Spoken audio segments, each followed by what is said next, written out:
नमस्कार दोस्तों, स्वागत है आपका स्टडी फॉर सिविल सर्विसेज में। फ्री वीडियो के लिए चैनल को तुरंत सब्सक्राइब कर लीजिए और नोटिफिकेशन को जरूर ऑन कर लेना। हमारा फ्री वाला टेलीग्राम ये वाला ग्रुप जरूर से जरूर ज्वाइन कर लीजिएगा। टेस्ट को ध्यान से अटेम्प्ट करिए और बताइए कितना स्कोर आपने किया है, कितने सही किए हैं टोटल क्वेश्चन में से। सभी लोग अपना अपना स्कोर जरूर कमेंट करिए। नमस्कार, मैं हूं ओम द्विवेदी और स्वागत है आपका स्टडी फॉर सिविल सर्विसेज में, जिसमें आज हम यूपी आरओ मेंस का टेस्ट 3 डिस्कस करने जा रहे हैं।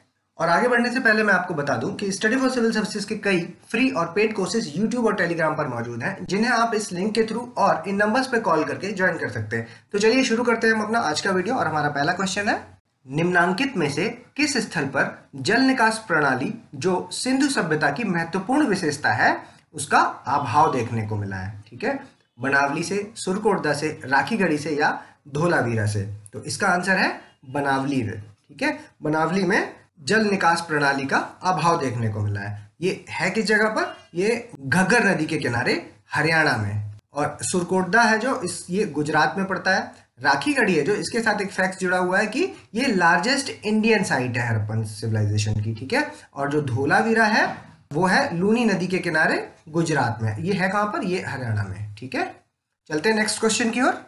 राजस्व निर्धारण में भूमि की पैमाइश के लिए सिकंदरे गज और सन की डंडी का प्रयोग किसके द्वारा किया गया? एक फैक्चुअल क्वेश्चन है। अलाउद्दीन खिलजी के द्वारा, मोहम्मद बिन तुगलक के द्वारा, शेरशाह सूरी के द्वारा या जहांगीर के द्वारा? तो इसका आंसर है सी, शेरशाह सूरी के द्वारा। अकबर के शासनकाल की प्रमुख घटनाओं को सुमेलित कीजिए।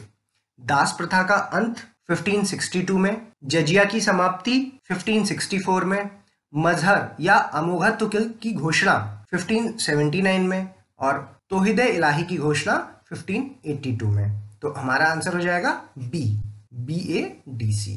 कांग्रेस के दिसंबर 1920 के वार्षिक अधिवेशन नागपुर सेशन, जिसमें असहयोग आंदोलन प्रारंभ करने का निर्णय की पुष्टि की गई, उसकी अध्यक्षता किसने की थी? हाकिम अजमल खान ने, CR दास ने, लाला लाजपत राय ने या V राघवचारी ने? तो इसका आंसर होगा C, V राघवचारी ने। नेक्स्ट क्वेश्चन, लॉर्ड हार्डिंग की अवधि के दौरान निम्नलिखित में से कौन सी घटनाएं हुई? कलकत्ता से दिल्ली तक राजधानी का स्थानांतरण, मदन मोहन मालवीय द्वारा हिंदू महासभा की स्थापना, केवल एक, केवल दो, दोनों या कोई भी नहीं?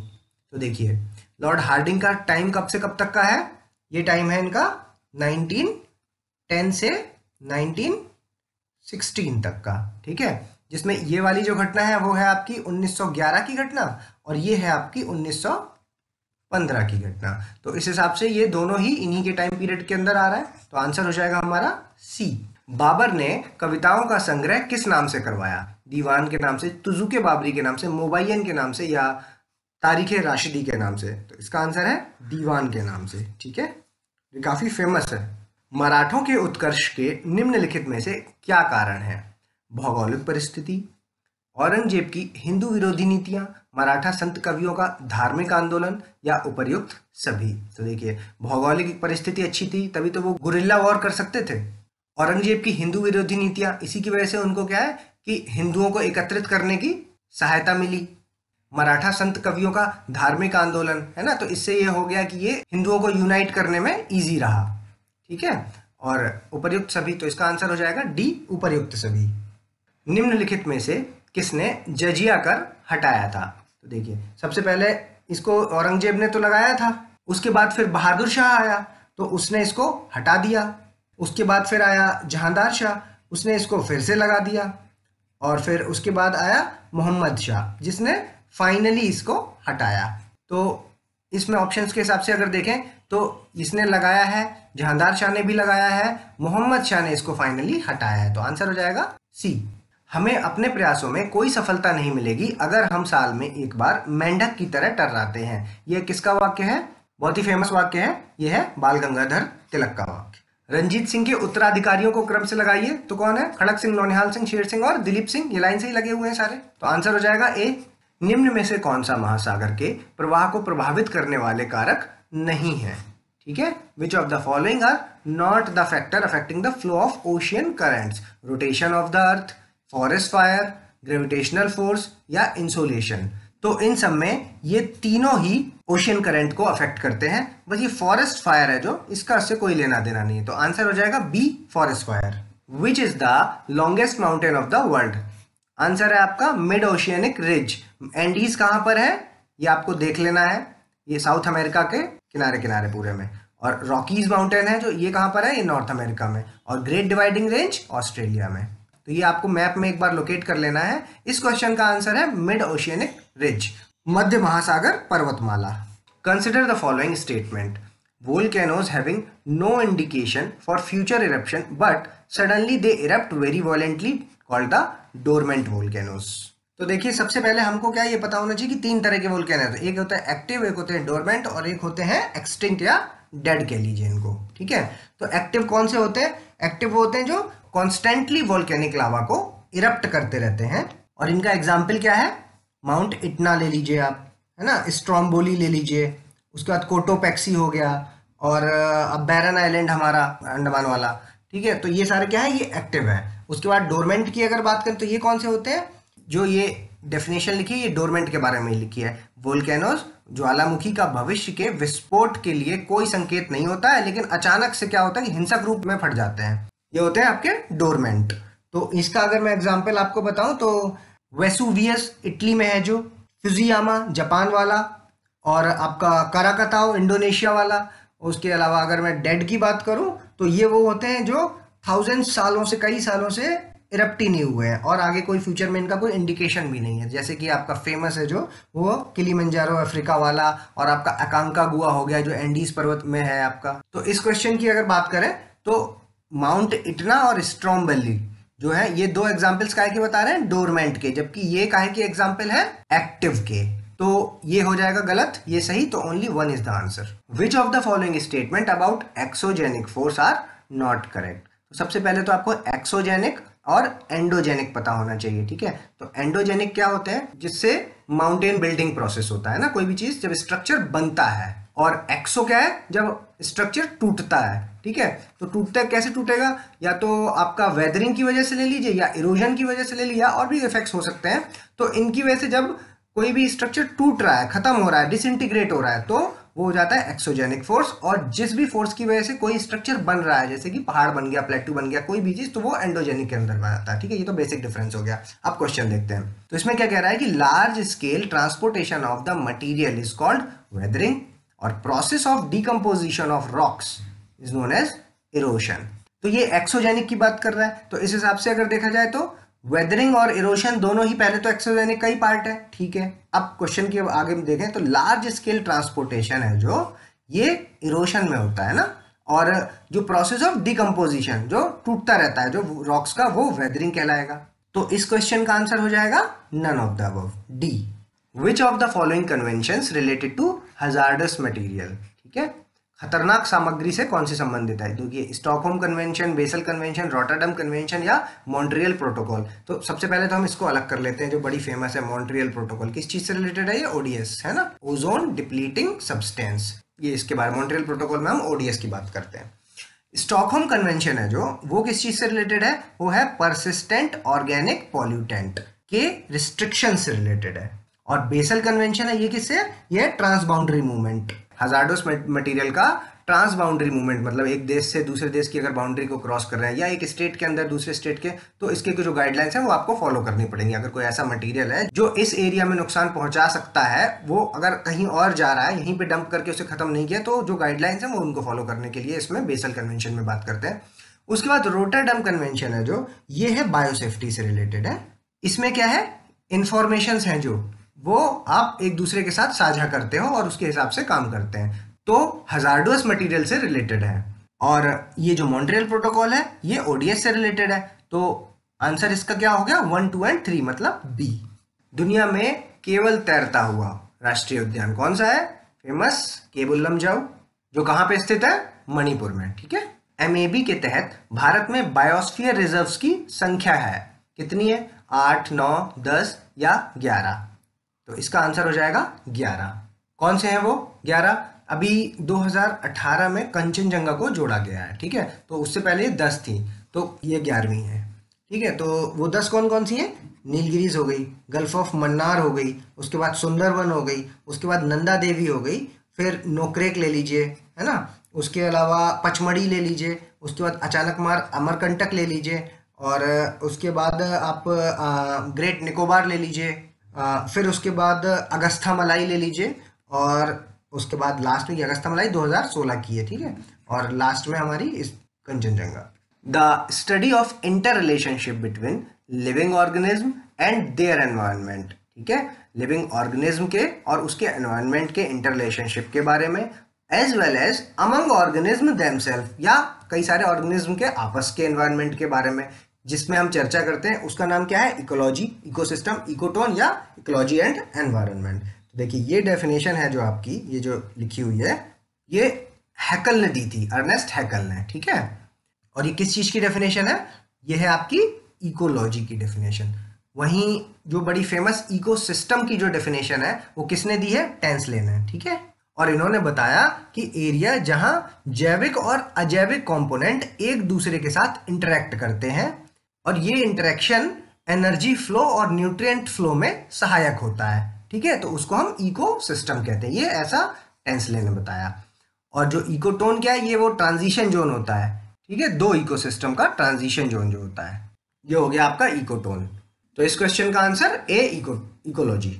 Where is the Galathea national park located, Lakshadweep में, अंडमान एंड निकोबार में, गुजरात में या उड़ीसा में। तो इसका आंसर है अंडमान एंड निकोबार में। कुछ ऐसे नेशनल पार्क्स हैं जो दूर दूर हैं और बड़ी फेमस है, जैसे अंडमान के हो गए, सुंदरबंस के हो गए, मन्नार के आसपास के हो गए, है ना, नीलगिरीस पर्वत के आसपास के हो गए, है ना, ये आपको, और हिमालय के आसपास के हो गए। ये सब आपको याद तो करनी है, साथ में मैप में इनकी लोकेशन भी देखनी है, ठीक है, क्योंकि कभी कभी ऐसा भी आ जाता है कि नॉर्थ ईस्ट के जो भी नेशनल पार्क्स हैं उनको वेस्ट टू ईस्ट या ईस्ट टू वेस्ट लगाया जाए, क्योंकि अरुणाचल प्रदेश में जैसे एक दीपू पास है यहाँ पर, इस जगह पर है, तो उसको कई बार, एक बार यूपीएससी में इस तरह का क्वेश्चन पूछा है। IPCC set up in 1988 by World Meteorological Organization, United Nation Environment Programme, both WMO and UNEP या वर्ल्ड बैंक। तो देखिए आईपीसीसी क्या है, Intergovernmental Panel on Climate Change, ठीक है, और इसका सेटअप 1988 में किसने किया था, इन दोनों ने मिलकर। तो इसका आंसर हो जाएगा, consider the following statement, the preamble is neither a source of power to legislature nor a prohibition upon the power of legislate. प्रस्तावना न तो विधायिका के लिए शक्ति का स्रोत है और न ही विधानमंडल की शक्तियों पर प्रतिबंध है, जो कि बिल्कुल सही बात है। उसके बाद प्रस्तावना गैर न्याय संगत है, मतलब नॉन जस्टिसिएबल, है ना, तो तभी तो इसके बिहाफ पे हम कोर्ट नहीं जा सकते, है ना, तो ये भी सही और ये भी सही। तो इसका आंसर बोथ 1 and 2।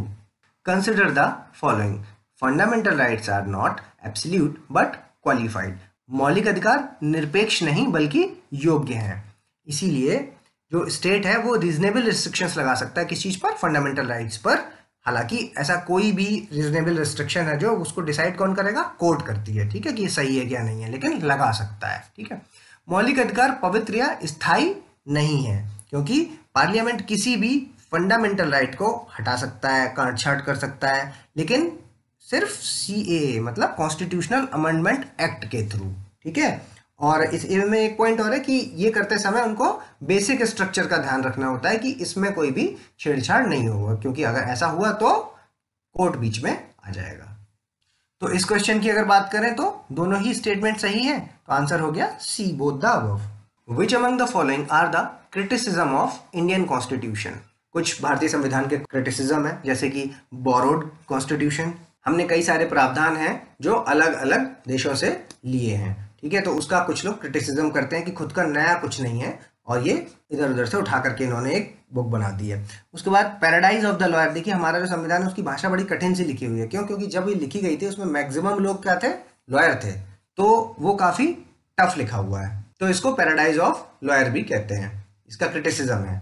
और एलिफेंटाइन साइज, ये बहुत बड़ा लिखा हुआ है, एक एक बात अंदर पॉइंट्स पे पॉइंट्स इतने सारे लिखे हुए हैं ना, तो इसका साइज बहुत बड़ा है। तो ये दोनों बातें किसने कही है, सर आइवर जेनिंग ने, ठीक है, ये एक ब्रिटिश कॉन्स्टिट्यूशनलिस्ट थे, ठीक है। तो इस क्वेश्चन का आंसर हो जाएगा D, all the above. Which of the following can not be the federal feature of the constitution. देखिए कैन नॉट पूछ रहा है, तो सबसे पहले हमें ढूंढना है यूनिटरी कौन सा है, तो written constitution, radiate constitution, bicameralism और स्ट्रॉन्ग सेंटर। तो यूनिटरी फीचर हो गया आपका स्ट्रॉन्ग सेंटर। क्यों है ये यूनिटरी फीचर, क्योंकि देखिए मैक्सिमम सब्जेक्ट्स किसके पास है? सेंटर के पास। और मोस्ट इंपॉर्टेंट वाले किसके पास है? वो भी सेंटर के पास। अगर रेसिड्यूरी पावर की बात करती है तो वो भी सेंटर के पास है, तो स्ट्रॉन्ग सेंटर है ना। तो ये अपना यूनिटरी फीचर है, तो आंसर तो इसका ये हो जाएगा। बट ये सारे फेडरल फीचर है। तो कैसे है देखिए, रिटन कॉन्स्टिट्यूशन, ये रिटन कॉन्स्टिट्यूशन होने की वजह से सेंटर स्टेट दोनों को पावर, फंक्शंस और लिमिटेशंस प्रोवाइड कराता है। क्या क्या? पावर, फंक्शंस और लिमिटेशंस। उसके अलावा रिजिड कॉन्स्टिट्यूशन की बात करें अगर, तो फेडरल फीचर को अगर चेंज करना है, मतलब जो संविधान में हमारे फेडरल फीचर है उनको अगर मान लीजिए आपको चेंज करना है, तो उसके लिए सेंटर और स्टेट का ज्वाइंट एक्शन जरूरी होता है। ठीक है, सेंटर और स्टेट का, ठीक है, ज्वाइंट एक्शन।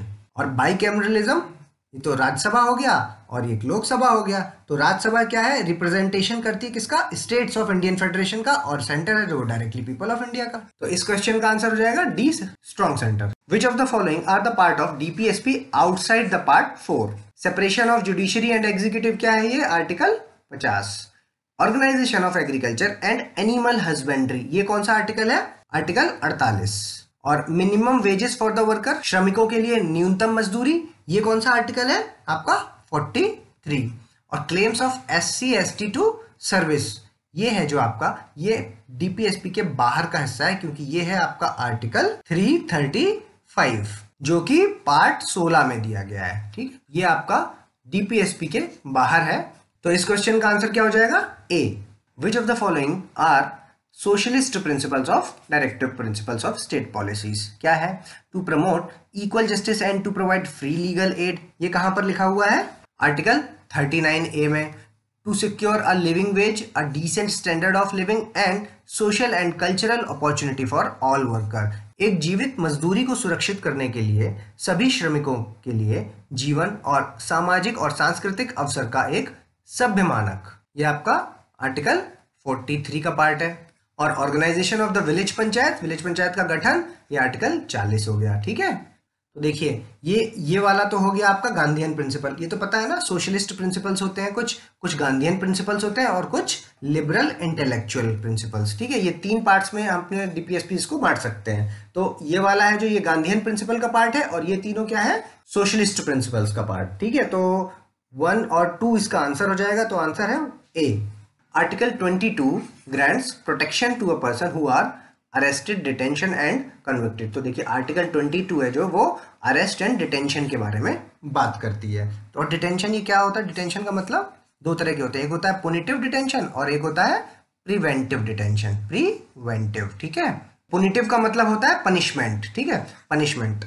और प्रिवेंटिव का मतलब क्या होता है? ऑफेंस कमिट करने से बचा लेना। ठीक है, अभी हमने देखा कि हाथरस केस में राहुल गांधी को डिटेन किया गया था, तो ऐसा किस आर्टिकल के तहत किया गया था? आर्टिकल 22 के तहत। अभी एक नई पार्टी बनी है जिनके नेता हैं चंद्रशेखर जी, उनको कई बार डिटेन कर दिया है, कभी काफी सुर्खियों में रहते हैं वो अपने डिटेंशन की वजह से। तो ये सब वो किस आर्टिकल के तहत हो रहा है? 22 की वजह से। तो इस क्वेश्चन का आंसर हो जाएगा सी, बोथ द 1 and 2.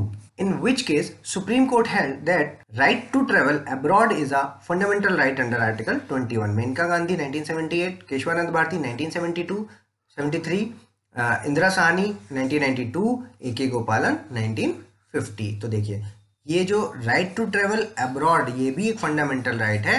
ये सुप्रीम कोर्ट ने Maneka Gandhi versus Union of India case 1978 में बोला था। केशवानंद भारती वाला पता ही अपने को, बेसिक प्रिंसिपल। इंदिरा साहनी वाला ये रिजर्वेशन से रिलेटेड है, और ए.के. गोपालन वाला है जो ये आर्टिकल 21 से ही रिलेटेड है, राइट टू लाइफ से रिलेटेड है। बड़ी रोमांचक सी कहानी है इनकी।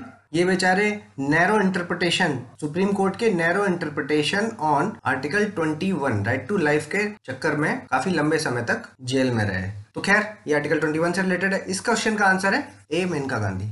Equal right for equal work deduced by supreme court, तो किस किस आर्टिकल के तहत ऐसा किया जा सकता है? तो देखिए आर्टिकल 14 और 16 दोनों ही राइट टू इक्वलिटी से संबंधित है, और equal right for equal work directly कहां पर मेंशन है? आर्टिकल 39 के डी पार्ट में। तो आंसर हो जाएगा all the above. Which among the following immunities does the president and the governor of the state enjoys under article 361? उनके कार्यकाल के दौरान किसी भी अदालत में उनके खिलाफ कोई आपराधिक कार्रवाई नहीं की जा सकती है ना। ये कुछ इम्यूनिटीज हैं जो कि आर्टिकल 361 में मेंशन है, उनमें से 1-2 यहाँ पर लिखी हुई हैं। तो आपको बताना है कि कौन सी सही है और किसके लिए है। तो राज्यपाल और राष्ट्रपति के बारे में। तो ये बिल्कुल सही बात है, आपराधिक कार्रवाई नहीं हो सकती। वे अपने कार्यकाल की शक्तियों और कर्तव्यों के अभ्यास और प्रदर्शन के लिए कानून में किसी भी न्यायालय के लिए जवाबदेही नहीं होती इनकी। तो ये भी एकदम सही बात है। तो इस क्वेश्चन का आंसर हो जाएगा 1 and 2 बोथ। निम्नलिखित कथनों पर विचार करें। Radio activity discovered by the Henri Becquerel, कुछ डिस्कवरीज हैं, डायरेक्ट क्वेश्चन है। रेडियम किसने? Robert Pierre and madam Curie. ठीक है, दोनों ही स्टेटमेंट सही है, आंसर सी। आइसोटोप्स, क्या होता है आइसोटोप? जिनका सेम एटॉमिक नंबर होता है और डिफरेंट मास नंबर होता है। कैसे? 1H1 1H2 1H3, है ना। देखिए सेम है ना, एटॉमिक नंबर और मास नंबर अलग अलग है तीनों का, है ना। तो ये होते हैं आइसोटोप्स। तो option A is the correct answer. Which of the following are correct about ammonia? Ammonia is used as refrigerant in the manufacturing of HNO3, nitric acid. It is used in the nitrogen fixation in leguminous plants. ये फलीदार पौधों में nitrogen निर्धारण में उपयोग किया जाता है। इसका प्रयोग विस्फोटक की तैयारी में किया जाता है। तो तीनों ही बातें सही हैं, तो ऑप्शन उपर्युक्त सभी। For artificial respiration mixture of which gas is used in the cylinder? Cylinder में कौन सी डाली जाती है? ऑक्सीजन और हीलियम, ऑक्सीजन और नाइट्रोजन, नाइट्रोजन और हीलियम, या नाइट्रोजन और हाइड्रोजन? तो ऑक्सीजन सिलेंडर में होती है ऑक्सीजन और हीलियम। मेलामाइन से क्या बनता है? क्रॉकरी बनती है ना, नॉन स्टिक बर्तन बनते हैं, या पाइप हीट इंसुलेशन, है ना, पाइप ऊष्मारोधक बनता है, या बुलेट प्रूफ शीशे बनते हैं। तो देखिए मेलामाइन से आपके क्रॉकरीज बनती हैं। ठीक है। विटामिन D2, क्या है विटामिन D2? विटामिन का सोर्स क्या है? सनलाइट, है ना। लेकिन D2 की बात कर रहा है तो एर्गोस्टेरोल, एर्गो कैल्सीफेरॉल, टोकोफेरॉल या कैल्सीफेरॉल? तो D2 किसको कहते हैं? Ergocalciferol. Consider the following about the properties of the magnetic lines of force. Two lines of force never intersect each other. Magnetic lines of force are closed curves. तो दोनों ही एकदम सही बात है ना। यहाँ नॉर्थ होता है, यहाँ साउथ होता है, और कुछ इस तरह से ट्रेवल करती है ना। तो देखिए कभी भी आपस में इंटरसेक्ट नहीं करती हैं एक दूसरे के, है ना। ये इक्वी डिस्टेंस होते हैं सब। ठीक है, ऐसे ही सेम इधर इस तरह का फिगर देखा होगा आपने, ऐसा कुछ। तो इस क्वेश्चन का आंसर हो जाएगा both. 2021 and 30 is an UN International Decade for Ocean Science for Sustainable Development, Family Planning, Action for Nutrition और Literacy Decade। सतत विकास के लिए महासागर विज्ञान, परिवार नियोजन, पोषण के लिए कार्रवाई या साक्षरता दशक। तो देखिए साक्षरता दशक कौन सा था आपका? 2003 से 12 यूएन का। पोषण के लिए कार्रवाई ये कौन सा था? 2016 से 25। और परिवार नियोजन ये है आपका 2019 से 28। और ये वाला जो महासागर विज्ञान के सतत विकास की बात कहाँ कर रहे हैं हम? 2021 से 30। ठीक है, तो आंसर हो जाएगा A. If waste material contaminate the source of drinking water, the most probable to spread the disease is white plague, cholera, typhoid या ट्यूबरक्लोसिस। यदि अपशिष्ट पदार्थ पीने के पानी के स्रोत को दूषित करते हैं तो बीमारी फैलने की सबसे अधिक संभावना कौन सी बीमारी की होती है? टाइफाइड की। ठीक है। Zika disease is caused by virus transmitted by day time active Aedes mosquito, female Culex, female Anopheles. ये तो मलेरिया वाली है ना। क्यूलेक्स आपकी फाइलेरिया वाली है, और जो एडिस इजिप्टी होती है ये जीका। तो इस क्वेश्चन का आंसर हो जाएगा A. Recently UNICEF global hand washing day अभी सेलिब्रेट किया। कब सेलिब्रेट किया? 10 अक्टूबर, 15 अक्टूबर, 5 सितंबर या 20 सितंबर? तो इसका आंसर है 15 October. Head of the committee recently formed to assess existing TRP system of the TV channel. TV चैनलों की मौजूदा टीआरपी प्रणाली का आकलन करने के लिए हाल ही में गठित की गई है कमेटी। वो किसके अध्यक्षता में की गई? Shashi S Vempati. Which country officially withdrawn from the Paris climate accord से? अभी 4 नवंबर 2020 की घटना है। बताइए, रशिया, यूएस, चाइना या इंडिया? यूएस इसका आंसर है। Who has launch the initiative plastic लाओ मास्क ले जाओ? तो ये किसका है? देहरादून म्युनिसिपल कॉर्पोरेशन का, दिल्ली म्युनिसिपल कॉर्पोरेशन का, मुंबई म्युनिसिपल कॉर्पोरेशन का, या बिहार म्युनिसिपल कॉर्पोरेशन का? तो ये है आपका देहरादून म्युनिसिपल कॉर्पोरेशन का। Who has become the brand ambassador of Namami Ganga project? चाचा चौधरी, छोटा भीम, शक्तिमान या आर्यमान? तो इसका आंसर है चाचा चौधरी। ज्वाइंट नवल एक्सरसाइज है, नाम क्या है? कैरेट बांग्लादेश 2020। अभी कहाँ पर हुई है ये? भारत और बांग्लादेश के बीच में हुई, चाइना और बांग्लादेश के बीच में हुई है, अमेरिका और बांग्लादेश के बीच में हुई है, या ब्रिटेन और बांग्लादेश के बीच में हुई है? तो देखिए ये हुई है आपकी यूएस और बांग्लादेश के बीच में। School for paper technology in Uttar Pradesh में किस जगह है? इलाहाबाद, मेरठ, सहारनपुर या कानपुर में? तो इसका आंसर है Saharanpur. Central institute of leather is located in Agra, Lucknow, Kanpur या मेरठ? इस क्वेश्चन का आंसर है Kanpur. Vermiculture is related to earthworm, fishes, silk या ग्रेप्स? देखिए अंगूर वालों को क्या कहते हैं? इसको कहते हैं विटीकल्चर, ठीक है। और सिल्क वाले को सेरीकल्चर, और फिश वाले को पिशीकल्चर, ठीक है। और अर्थवॉर्म वाला है जो, उसको कहते हैं एग्रीकल्चर, ठीक है। तो आंसर हो जाएगा ए।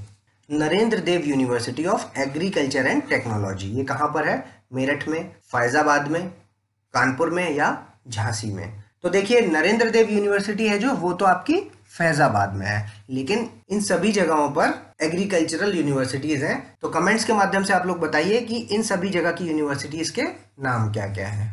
आप यहाँ पर वीडियो को पॉज कीजिए और जहां पर भी आपने पेपर में 1 2 3 4 लिखा है उस जगह को चेक कीजिए और कमेंट्स के माध्यम से हमें बताइए कि आपका स्कोर इस पेपर में कितना रहा। और अगर अभी तक आपने हमारे चैनल को सब्सक्राइब नहीं किया है तो प्लीज इसको सब्सक्राइब करें और बेल आइकन की बटन जरूर दबाएं। जल्द ही मिलेंगे अगले टॉप 50 क्वेश्चंस के साथ, तब तक के लिए धन्यवाद।